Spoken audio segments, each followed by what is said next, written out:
Hi, I'm Joan Newcomb, and today's weekly musings is Equinoxes, Eclipses, and Portals for Change. I'm doing a series of weekly musings, and I'm using posts from my blog, Adventures in Density and Effort, as inspiration. They're very short blogs. When I finish reading them, I will give you a summary of the topic based on what's going on in the world today. Also, I have some special offers, so stay tuned to the very end to see what they are. Equinox, Eclipses, and Portals for Change. We've just come through the equinox, which is a shift in seasons and a new cycle for nature. And this month, we've got two eclipses which bring sudden endings and sudden beginnings. This was written a while ago. We won't get eclipses again for a few more months, but we did just have the solstice.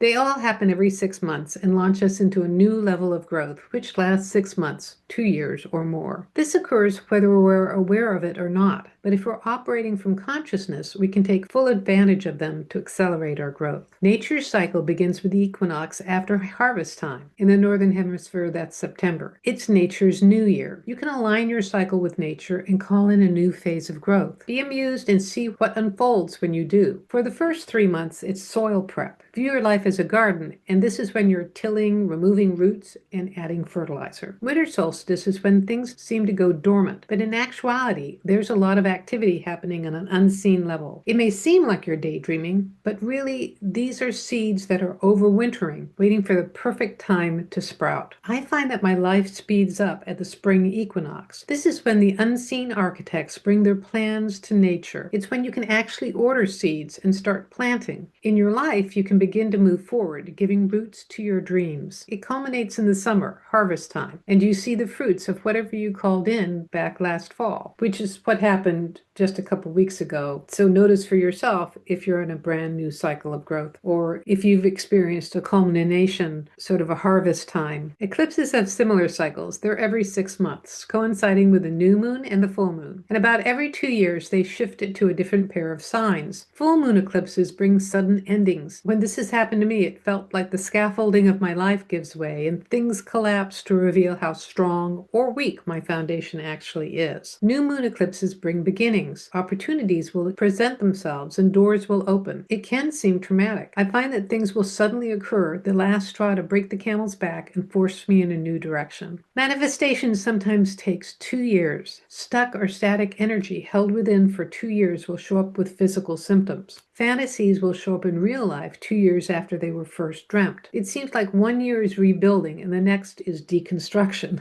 Everything is a creation of consciousness, and it actually emanates from within. However, you can consciously work with these forces to set your intentions and bring things into form. You can think of astrology like energy weather. If you want to build a house, you'll probably aim to do so in the dry season in your geographic area. If you're sailing around the world, you choose to go with the wind and ocean currents and avoid hurricane season. Realize that if something sudden or shocking ends or begins, you called it in from your highest consciousness. Find a way to be in agreement with it, or in the least amount of resistance to it happening. See that behind everything is an opportunity to grow, expand, emotionally deepen, and gain greater awareness. Keep this in mind for the rest of the month and see what happens. And if you've had any experiences with either the solstice equinox or the eclipse cycles, please let me know in the comments below. I love to read your comments. And the one thing I think I didn't say here is that you can also use these equinoxes, solstices, or eclipses to help move yourself forward, get yourself unstuck. It's not only setting your intention in the direction you want to go, but it's allowing the winds of these changes to fill your sails. The main thing is to become conscious and align yourself with these aspects of nature. And how this also relates to what's going on in the world today. A lot of people are saying, besides taking a deep breath, to go out in nature. And the thing I have found when I do make myself go outside and take a walk, because I live in nature, that it helps me detach from all the things that are going on in the world today. I'm doing my best to stay informed and not be in denial about it, but it can also feel pretty disheartening and challenging, especially if you're an empath. You can feel the suffering of people around the world. You can feel the outrage of people around the world. And what I'm doing now is doing what I can do energetically. And I am currently caretaking, 5 different family members. So it's more about what my purpose is at this time is helping the well-being of each of these people. And this is probably a different blog post, but I was thinking about this morning. I went through this period in 2010 to 2013 where I was helping my mother who had Alzheimer's, but it coincided with my father.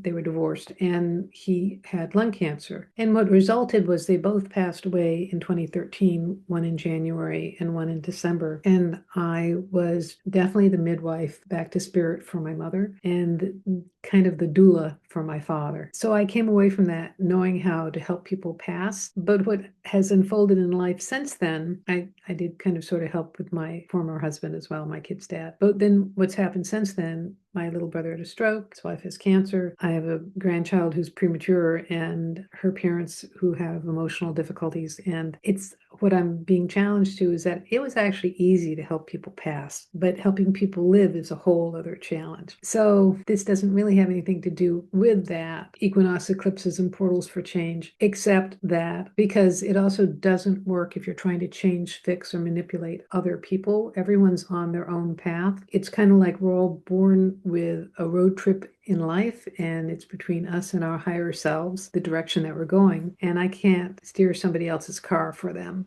So the way that helps me with that is to navigate forward myself. And I mentioned this in the last video, to step into parallel universes where it's unfolding in everyone's favor. But I've only changed myself. I have stepped into the parallel universe. And I have to say, with aligning myself to nature in terms of equinoxes and solstices or eclipses, when I align myself to nature and I've shifted myself into that new way of being, my reality shifts and changes as well. And the people who remain in that reality often go through tremendous change.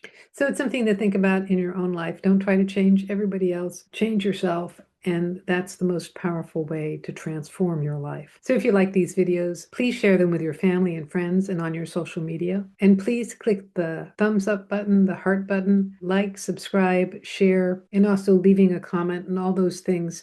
Tell the algorithm to share this far and wide and get this out to someone who really needs to see this. And if you want one of my special offers, I have a free sample of one of my consciousness techniques below, as well as mention some other different things that I have. And if you want to know more, my website is joan-newcomb.com. So go to my website, joan-newcomb.com, and I'll see you next week in another Weekly Musings.